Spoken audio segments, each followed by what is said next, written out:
너도 오늘날 평화에 관한 일을 알았더면 좋을 뻔하였거니와 지금 네 눈에 숨기었도다. 예수님께서는 이 말씀을 하시면서 멸망받을 운명에 처한 예루살렘의 무수한 백성들을 위하여 오셨습니다. 곧 그분께서 축복하시고 구원하시기 위하여 오셨건만 그 백성들의 무지와 고집은 예수님을 눈물 짓게 만들었습니다. 예루살렘의 멸망은 이 세상을 무너뜨릴 마지막 파멸의 상징이었지요. 예루살렘의 멸망으로 부분적으로 성취되었던 예언들이 마지막 시대에는 더욱 직접적으로 적용된다고 기록하고 있습니다. 그렇다면 희망과 사유의 시간이 신속히 지나가고 있는 지금, 우리에게 은혜의 시간은 어떻게 주어질 것이며 마침내는 무엇으로 회복되어질 것입니까? 생각해 보시겠습니다.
됐던 그런 죄들도 다 용서해 주시고 그러기 위해서 십자가에 못 박혀 돌아가셨다는 그 사실을 내가 깨닫게 됐고, 정말 그 예수님의 그 십자가 그 고통, 가시면류관, 또 창에 찔렸다는 그 생각들을 할 때 나는 정말 이 조그만 그 손에 어떤 상처만이라도 났다고 생각하면 예수님께서는 그 정말 대못을 이 손에 박으시고 옆구리를 찔러시고 모든 그 아픔을 참으시면서 그 십자가에 달려서 돌아가시는 그 순간까지 고통을 당했다는 거, 또 채찍에 맞았다는 그 사실, 그런 거를 생각하니까 너무너무 내 마음이 아팠고, 또 그런 것으로 인해서 감사했고 그때서부터는 내가 이제 신앙생활이 저 기쁨으로 변했어요. 그 전에는 내가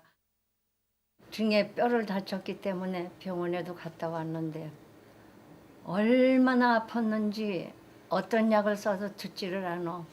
그때 제가 예수님의 십자가를 생각을 하고 나는 요것이 아픈데 예수님께서는 그 못 손에 박으시고 가시관을 쓰신 것을 생각하니까 그 후부터는 십자가를 바라볼 때 저는 할 말이 없습니다.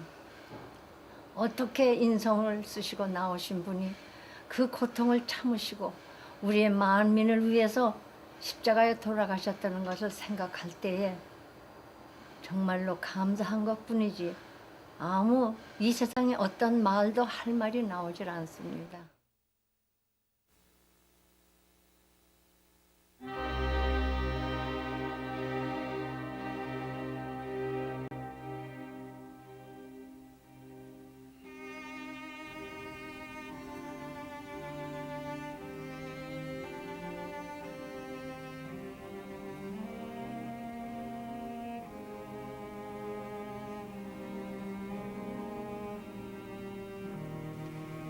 그리스도의 생애에서 가장 힘든 문제 중 하나는 그분이 슬픔을 너무 크게 느꼈다는 사실이었습니다.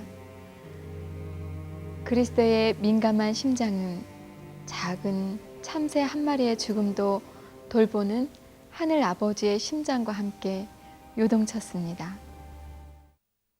예수님의 마음과 몸은 사랑이 가득 찬 심령에 연결되어 있었기에 정기적으로 그분의 신체 조직에는 거대한 슬픔의 파도가 전달됐고 어느 때고 치명적으로 고아부하가 걸린 슬픔을 초래할 수 있었습니다. 다른 사람을 향한 사랑이 큰 기쁨을 가져올 수 있지만 거대한 고통을 초래할 수도 있습니다. 사랑이 클수록 반대로 고통도 큽니다. 성경 이사야서 9장 6절을 참조해 보시면 선지자 이사야는 예수를 기묘자, 모사, 전능하신 하나님, 영존하신 아버지, 평강의 왕이라고 불렀습니다. 하지만 그 선지자는 예수의 신혼에 대한 가장 깊은 통찰 중 하나를 표명했는데 그분을 이사야 53장 3절에 개역 한글판입니다. 간고를 많이 겪었으며 라고 되어 있는데 영문 번역과 원문의 본뜻은 슬픔의 사람이요 또 슬픔을 당하는 사람이 되었으니 그렇게 되어 있습니다. 그분의 가르침 중에서도 메시아가 반드시 죽어야 한다는 진리만큼 오해받은 것도 없을 것입니다. 적어도 12살 이후 그리스도는 다른 시나리오를 알았습니다. 예수는 구원이 로마인들의 죽음이 아니라 자신의 죽음 안에 있음을 알았습니다. 긴박감은 숨막힐 정도로 구주를 내리눌렀습니다. 십자가에서 죽기 위해 왔음을 사람들에게 납득시키는 데는 단지 3년 반밖에 주어지지 않았고 그 짧은 기간 내에 그분은 오래 기다려온 메시아가 원수의 손에 처형되므로 그들을 구원할 것임을 이해시켜야만 했습니다. 모든 악은 희생적인 사랑을 통해 극복될 것이었습니다. 어느 날 5천 명을 먹이시고 제자들을 호수 건너편으로 급히 보낸 후 구주는 기도하러 홀로 남았습니다. 예수의 나라에 대한 제자들의 관념이 세상적 세력 확장과 명예에 몹시 국한되어 있다는 사실은 예수에게 고통스러운 일이었습니다. 그들을 생각하는 마음의 짐이 무거웠으므로 그는 쓰라린 눈물로써 탄원하셨던 것입니다. 예수는 십자가에 달리기 약 9달 전이 되어서야 제자들에게 자신이 당할 고난에 대해 처음으로 언급했습니다. 왜 그렇게 오래 걸렸는가? 12 제자와 서로 신뢰하는 관계를 세우는데 그만큼 오래 걸렸던 것입니다. 그렇지 않았다면 그들은 즉각 그분을 가망없는 망상가로 여기고 영영 떠나버렸을 것이었기 때문입니다.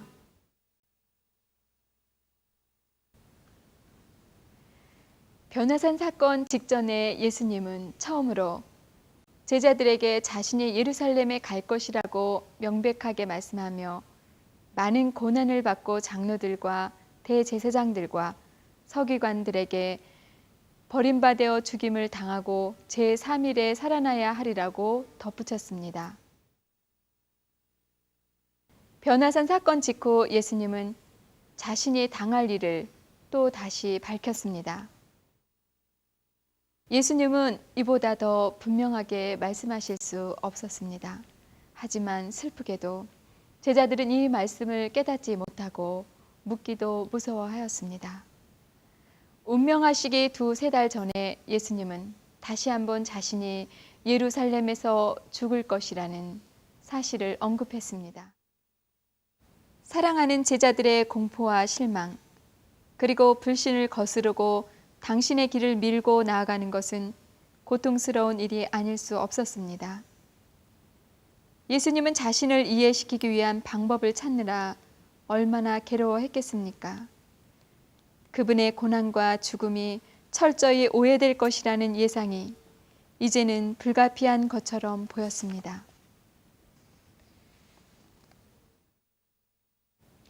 아무도 이해 못한다는 무서운 생각으로 인해 구주가 느껴야만 했던 슬픔은 그분의 가슴을 얼마나 아프게 했겠는지요.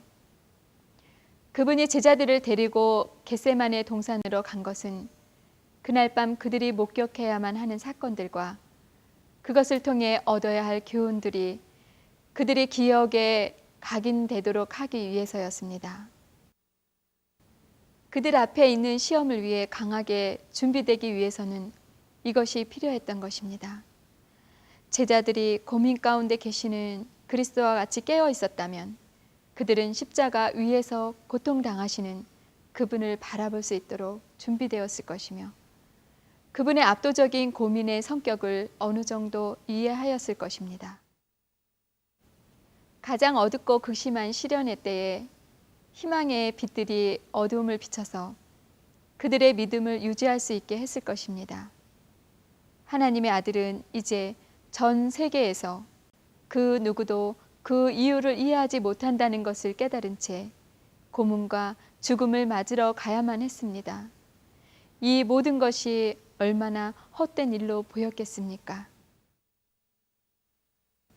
하늘 아버지께서 겟세마네와 십자가에서 그리스도를 떠난 근본적인 이유는 자신의 아들이 자원하여 우리의 죄짐 맡은 자가 되었기 때문이었습니다. 이 땅에 살았던 수십억의 사람들의 모든 악한 말과 행위, 그리고 당신과 나까지도 책임지셨습니다. 모든 아담의 자녀의 악한 행위와 생각과 말이 신령한 그분의 영혼을 내리눌렀지요.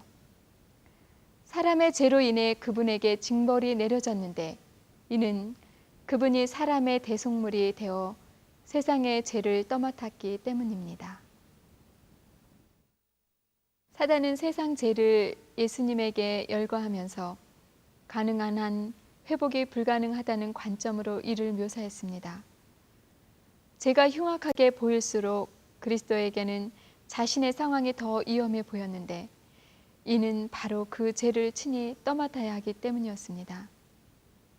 아버지의 임재가 거둬지는 것이 느껴지자 그리스도의 거룩한 심령에는 무시무시한 놀라움과 몸서리 쳐지는 공포가 가득 찼습니다. 그분은 숨 막힐 듯한 둘째 사망의 현존에 둘러싸였습니다. 구원받은 자나 못 받은 자나 모두 이 생의 끝에는 첫째 사망을 맛보게 됩니다. 그러나 구원받지 못한 자는 종국에 부활한 뒤 둘째 사망으로 불리는 죽음을 맞게 되는데 이는 영멸이여 하나님과 영원히 분리되는 것입니다. 죄인의 자리를 대신함으로 갈바리상의 그리스도는 동일한 종류의 영원한 사망을 맛본다는 무시무시한 예상에 직면하게 됩니다. 죄로 인해 하나님과 인간 사이에 생긴 분리를 순결하지만 고통받는 갈바리의 인자가 온전히 인식하고 날카롭게 느꼈습니다. 사도는 하나님께서 내어버려 두었다는 어구를 사용하여 하나님의 진노의 측면을 정의하고 있습니다. 그는 하나님이 눈물을 머금고 죄인들을 떠나 그들을 사단에게 넘겨줄 때가 이를 것인데 이는 그들이 최후로 선택한 지도자가 사단이기 때문이라고 말합니다.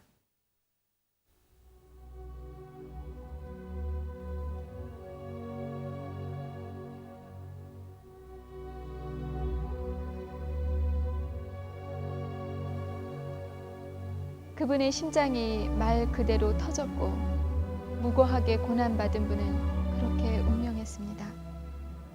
아무도 그분에게 죽으라고 강요하지 않았습니다. 아무도 그 선고를 그분에게 내리지 않았습니다.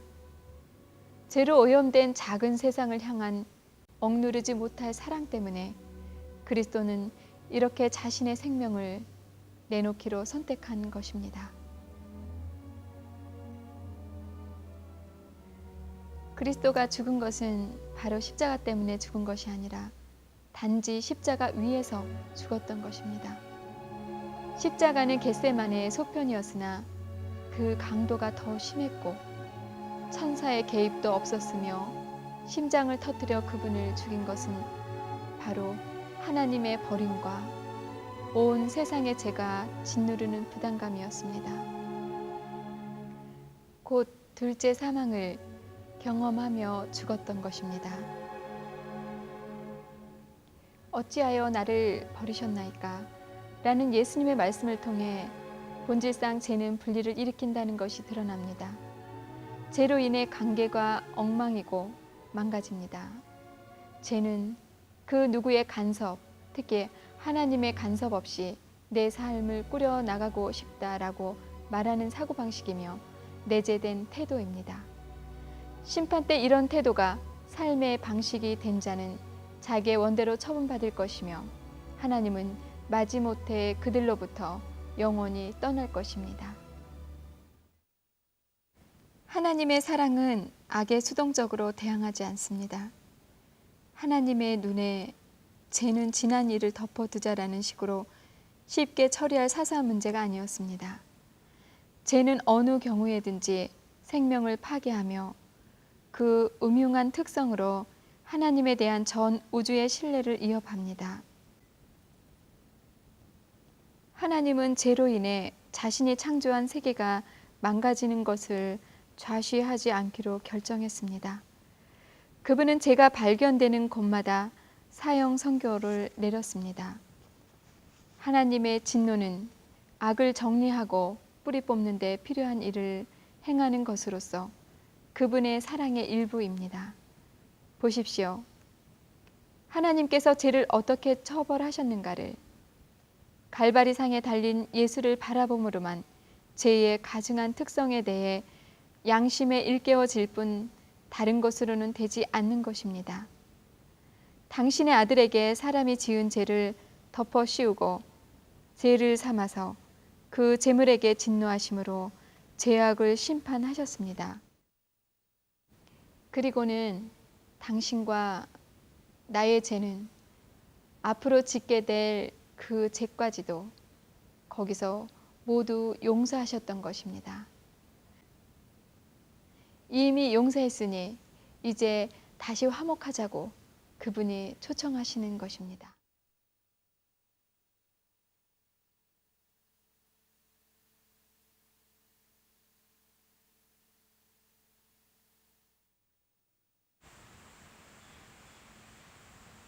야곱을 기억하시는지요?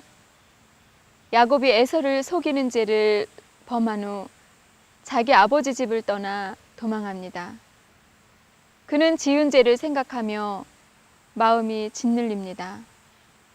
그는 자기의 생애를 행복하게 했던 모든 것을 떠나 외로운 방랑자가 되었는데 아무 다른 것보다 그의 심령을 누른 한 가지 생각은 자기 죄가 자기를 하나님께로부터 끊어지게 하고 자기가 하나님에게서 버림을 받게 되었다는 공포심이었다고 기록하고 있습니다.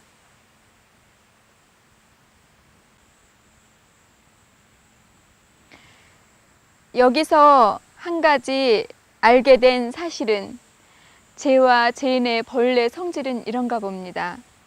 범죄로 인한 깊은 양심의 가책과 하나님께로부터 버림받았다는 절망이 슬픔과 공포로 이르러 오는 것입니다. 그래서 하나님께서 그 문제, 그 부분을 해결하신 것입니다. 야곱은 슬픔 중에 자려고 맨 땅에 누우나 사면은 쓸쓸한 언덕뿐이요 뒤에는 별들이 반짝이는 하늘뿐이었습니다. 그가 잠이 들었을 때 문득 이상한 불빛이 나타나 보였는데 본즉 그가 누운 땅에서부터 하늘문까지 닿은 듯한 매우 큰 사다리가 있고 그 사다리 위로는 천사들이 오르락 내리락 하였습니다. 그때 위에 광명한 데서부터 위안과 기쁨을 주는 하나님의 음성이 들렸습니다. 이리하여 야곱은 그의 심령의 요구와 갈망을 채워주시는 자, 곧 구주를 알게 된 것입니다. 그는 기쁨과 감사한 중에서 죄인이었던 자기가 하나님과 다시 교통할 수 있는 길이 열린 것을 깨닫게 되었습니다. 그의 꿈에 나타난 신비의 사다리는 하나님과 사람 사이의 유일한 교통의 중개자이신 예수를 표상한 것이었습니다. 사람은 배반함으로 자신을 하나님과 멀어지게 하였고 이 세상은 하늘과 분리되어 교통할 수 없게 되었습니다.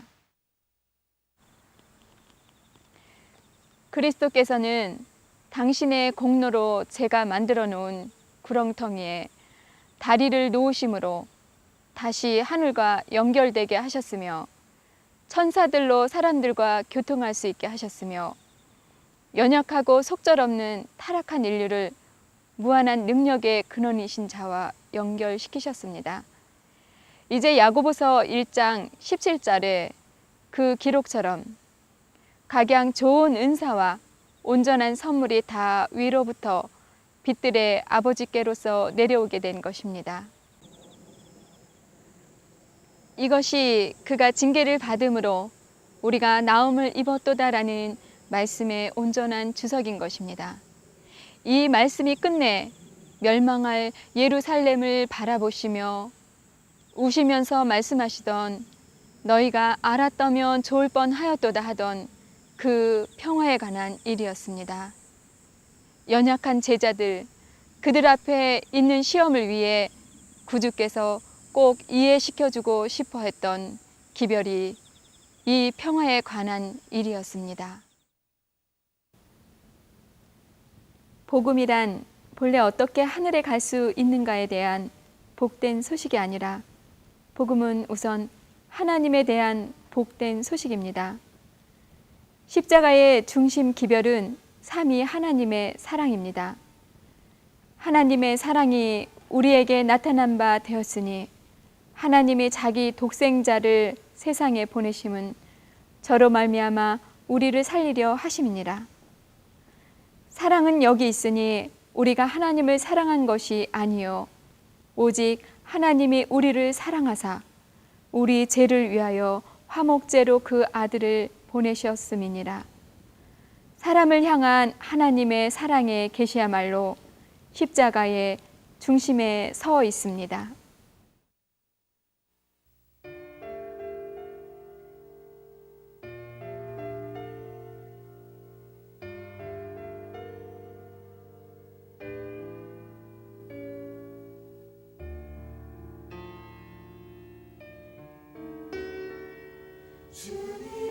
그대는 하나님께서 아무런 고통도 없이 당신의 사랑하시는 아들을 내어주었다고 생각하는가? 결코 아니다 하고 천사가 말했다. 죄 지은 인류를 멸망하도록 버려두느냐 아니면 저들을 위하여 사랑하시는 아들을 죽게 내어주느냐 하는 문제는 하늘의 하나님에게 있어서 고통스러운 것이었다. 희망은 사라지고 절망이 우리를 사로잡는 것처럼 보인다. 이와 같이 무서운 시간에 우리는 속죄의 공로만을 믿고 의지하는 법을 배워야 한다. 그리고 우리 자신의 무가치함을 느끼고 십자가에서 돌아가셨다가 부활하신 구주의 공로에 자신을 맡겨야 한다. 이렇게 하는 한 우리는 결코 멸망하지 않을 것이다. 이 일은 틀림없다.